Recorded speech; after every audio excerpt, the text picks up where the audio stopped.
ህይወት ላይ ግር ያለህ ነገር ምቾት ያልሰጠ ነገር ከጀርባው ኸይር ነገር አለ ረሕመተን ሚን ረቢክ ና ሙእሚን በአላህ ውሳኔ ይወዳል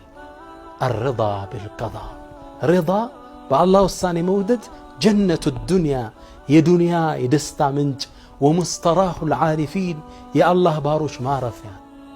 ذاق طعم الإيمان إلى الله صلى الله عليه وسلم يا إيمان انتفتناكو يا سوا غنيا يتسو من رضي بالله ربا بالله جيتنت يودد وبالإسلام دينا بنبي صلى الله عليه وسلم بإسلامنا دين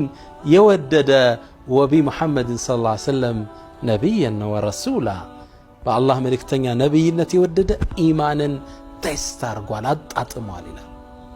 በህይወታችን የሚደርስ የትኛውም ክራይሲስ ረሕመተን ሚን ረቢክ ከጌታ የሆነ እዝነት ነው ተቀበለው የፈለከውን ቢሰጥ ምናልባት የዛን ያህል ደስተኛ ላትሆንበት ትችላለህ ህይወታችን የሚመጣ መፋለስ ከጀርባው ምን አለው መልካም ነገር ይዟል